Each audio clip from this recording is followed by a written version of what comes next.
Okay, go ahead, buddy. Well, thank you, ladies. I appreciate you all coming. So today we are going to talk about one of our parts of Thrive is the mind. Now, we did a little bit on this last month also.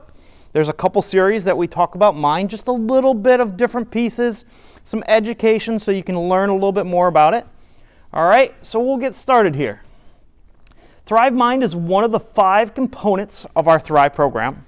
Okay, we know it's strength, balance, flexibility, energy, or what we call cardiopulmonary, and then you have your mind. So Thrive Mind contributes to your cognitive reserve, and that's what we talked about last month about cognitive reserve and how that works and how you can build that. So studies show that exercising the body helps brain function. Now that kind of makes sense, right? We're getting more blood flow, we're moving around, we're doing things, so your brain gets better blood flow and better oxygen. But the brain needs specific types of brain exercises and activities too. We have to challenge, just like you challenge your muscles, okay? They need a constant change, a different challenge. Your brain does too. Different games, different things you can do. I know a lot of people like to do puzzles, crossword puzzles. That stuff's wonderful for your brain. Research shows that certain types of brain exercises can delay the onset of a mental decline that rehab can establish for you. So this is the reason why we're talking a lot about mind this year, is because we've dove in and we're really doing a lot of training with our therapists. Okay, a lot of cognitive reserve training, a lot of how we can help to improve or keep you where you're at. So that's why we're talking a lot about it this year. Whoops, too far. So just some general things of aging. All right, so as we get older, we all have physical changes, right? Your muscles get weaker, we start to move a little slower, all right? Well, you also have cognitive changes. As we age, your brain ages, okay? So we want to make sure that we're tailoring your programs to all these aspects. We're not just looking at your strength and your balance, all right? We want to look at everything so we can make sure that you guys are staying as independent as possible, all right? Behavioral changes, all right? That's something that we all need to talk about. We have a screen that we've been doing, and it's just nice general questions. All right, you know, a lot of people, especially now with COVID here, you know, you're not seeing your families as much. All right, so some of these things affect everybody. And then social and emotional changes. All right, when you can't see your family, you tend to get a little depressed. You don't do as much. All right, so some of these things are things that we're trying to get out there and help you to do. Exercise a little bit more, do some different games, interact with other people. So that's what we're trying to push. All right, so normal aging. So in order to know what's not normal, we kind of need to know what is normal. All right? So sometimes you require a little bit extra time. Is that normal? Yeah, that's pretty normal. As we get older, you know, you take a little bit longer to do things. You know, you kind of get in a routine, right? I don't need to get dressed yet. I can brush my teeth after my cup of coffee. All right? Forgetfulness of parts of recent events or people you just meet. I get people that come down to therapy and they'll be like, hey, look, I'm not going to remember your name tomorrow. Just remind me, let me know. But you know that's going to happen. So that's pretty normal. We tend to forget little things sometimes. Some people are really good with names. Some people are really good with numbers. All right? So it's just how you are, how you learn, how you do things. Occasional word finding. So keyword there is occasional. Sometimes we're like, I know what I'm trying to say, but I can't get it across, and you kind of throw in other words. Usually we can figure it out, all right? Able to operate a common appliance. Sometimes you're like, okay, I forgot to turn off the stove today, or, you know, if it's once, then we're like, okay, you know, sometimes things happen. You got a phone call in the middle of it. These things do happen. We understand that. Does not get lost in a familiar location, all right? So when you're in a familiar location, most of the time people are able to navigate, right? It's familiar to you. You've been there before. Regular socialization. So that's normal. You want to socialize some, okay? So let's talk about abnormal, all right? Instrumental activities of daily living, or what we call ADLs. So what do we look at? able to manage bills. All right, most people in independent living or assisted living, you have to be able to manage your bills. That's a big part of the things that you do. Able to manage medications. Now that is a very important one. Okay, I see a lot of times where we work with people and they're like, well, I didn't think I needed this one today. Well, there's usually a reason why you take that med. Or a lot of blood pressure medications, you're supposed to take your blood pressure before that, right? These are important things that we need to be able to do. Able to make decisions, all right? A lot of times as we get older, you're having trouble making some decisions, you're indecisive, and a lot of times what I see is a lot of people will be like, well, call my daughter and ask. And that's kind of my first sign. Okay, well, that's absolutely. But most of the time, what we want is you're going to call your daughter and talk about it. All right, so these are little signs, little things to think about. Makes mistakes, but recognizes that you make mistakes. All right, I think I gave the scenario last month when I did cognitive reserve of, all right, how many people misplace their keys? Misplace your keys. I do it all the time. All right, but there's two differences, or one difference. Okay, if I misplace my keys, hour later I find them. Oh, I remember I put them there. Okay, that is normal. Okay, what is not normal is if you find your keys and you can't remember setting them there. That's a change. Because if that cue of, oh, I found my keys, and you don't remember putting them there, that's not normal. It's something that you should remember and you should recall because it should be a recent event, right? Something you did pretty recently. You set your keys down. But if you don't remember when you find them, it doesn't matter if you lose your keys. We all do that. We all misplace things. But if you don't remember where you put it, that's a sign of something may be going wrong. All right? Able to switch between activities without frustration. Okay? So a lot of times when we're having some beginning cognitive problems, your first sign is you get angry at a lot of things. All right? So let's say you have trouble, you're playing one card game and then you switch to another, but you can't quite get them both, okay? You're having trouble figuring out what new game you just switched to, okay? So here it talks about abnormal. It just says unable to identify mistakes in a recipe. Now, I broaden that a little bit. If it's a recipe that you do often, okay? So something that you're used to doing all the time, and let's say you forget the butter, okay? That's something that's pretty common. You're used to doing it, but you forgot something. That's a sign that something may be going on. Unable to make decisions, like I said, a lot of people will, when they ask me to call their family member, it's why don't you want to call your family member? Are you afraid of something? What is it? Not all the time is that situation, but that's something that I pick up on every now and then. Making multiple phone calls regarding the same appointment, reservation, or story. I get a lot of people that will call down 3 or 4 times. Did you say my appointment was at 2 today? Yes. Half an hour later. Can you tell me what time my appointment is? Okay, these are common signs. You just talked to me 15, 20 minutes ago that something may be going on. Forgetfulness of recent events. So here it talks about that story again. You lay your keys down on the table, you go to look for them, and you're saying to yourself, I can't remember where I left them. You found them, but you remember in that moment laying your keys down on that table. Okay? So then the abnormal is you do not remember laying them on that table. Okay? Just something to think about as we move forward. Okay?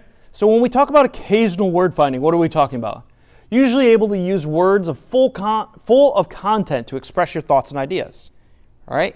So we should have normal conversation just like any, but a lot of times you cannot express what you're trying to get out. And that is where there's an issue. Maybe an issue.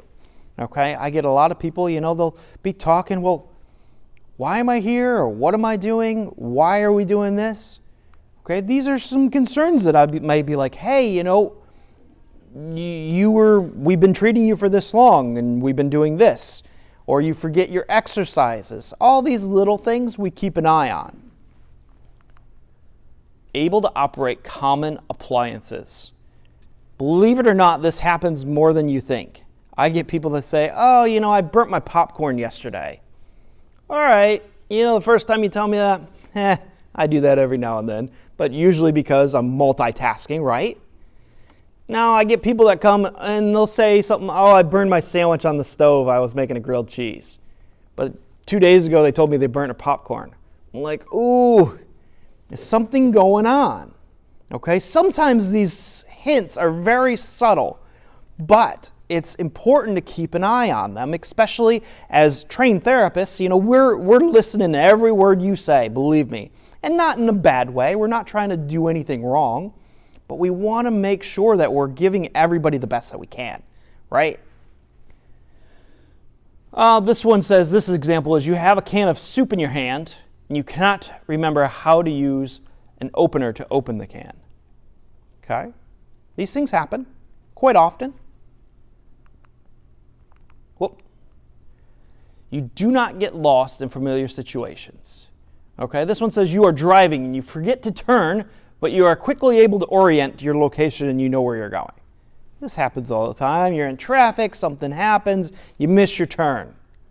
But you still know where you are, you still say, oh, I missed that.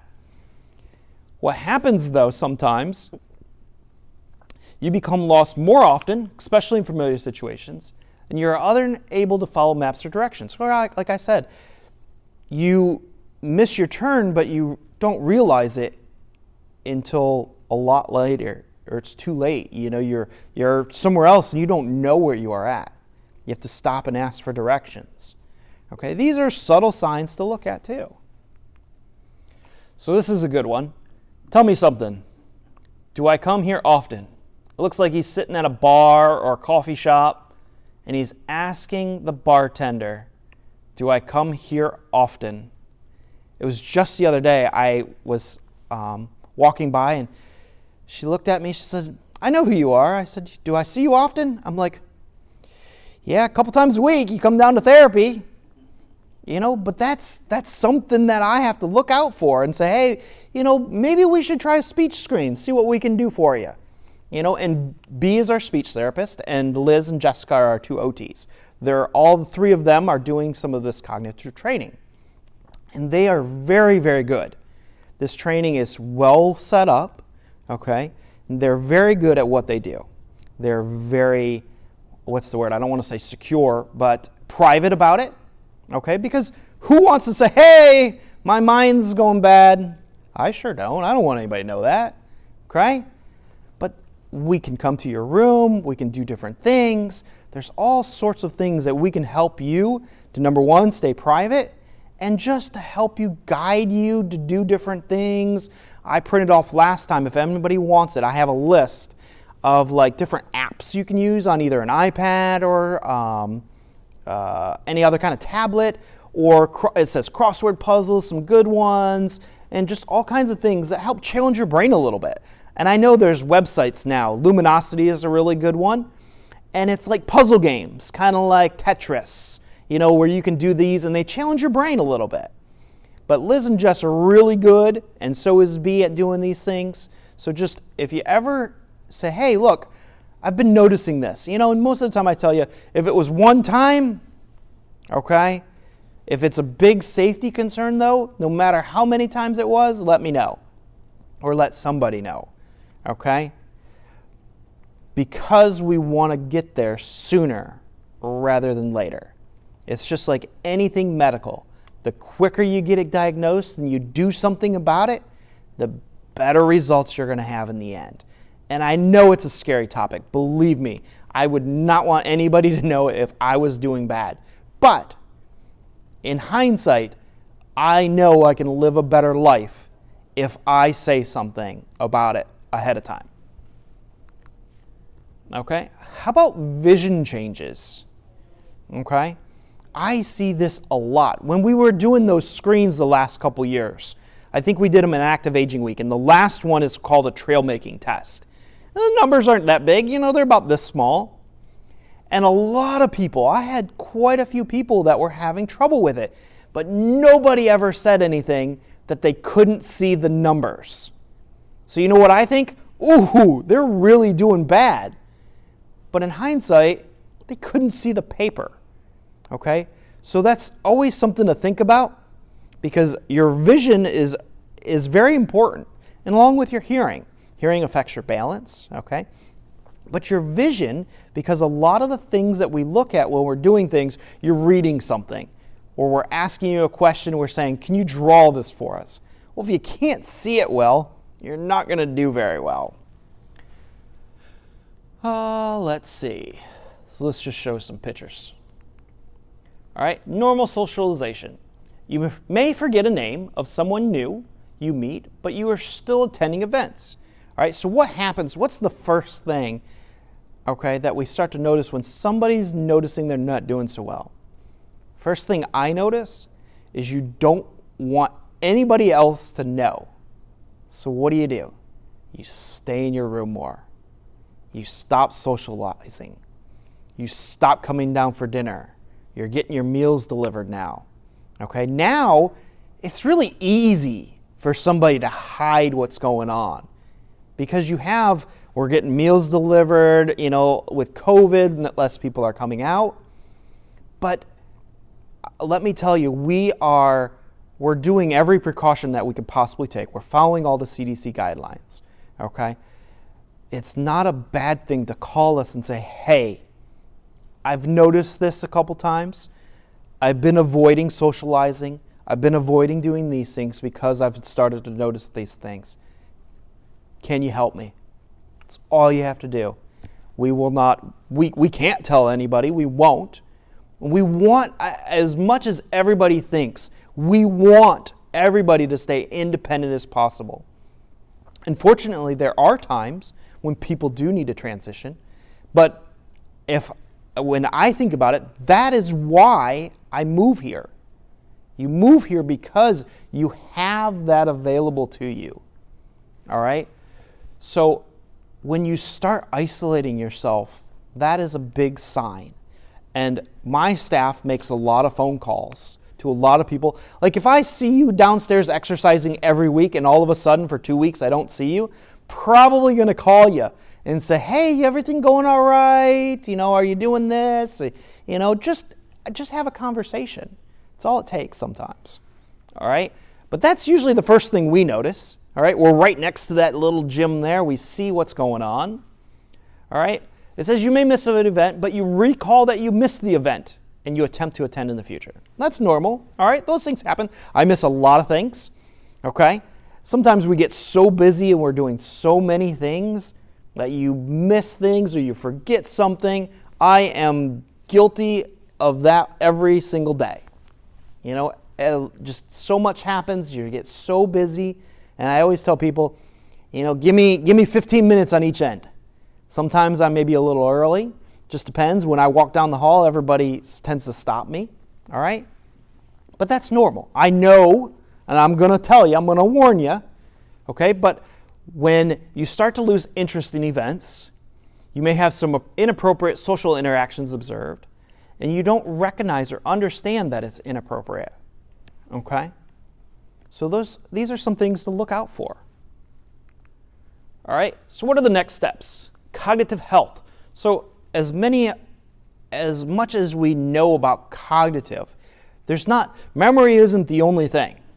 And actually, the piece that we look at the most is problem solving. Okay? Because think about it. When you're in independent living, I don't want to say you're on your own, but you're on your own.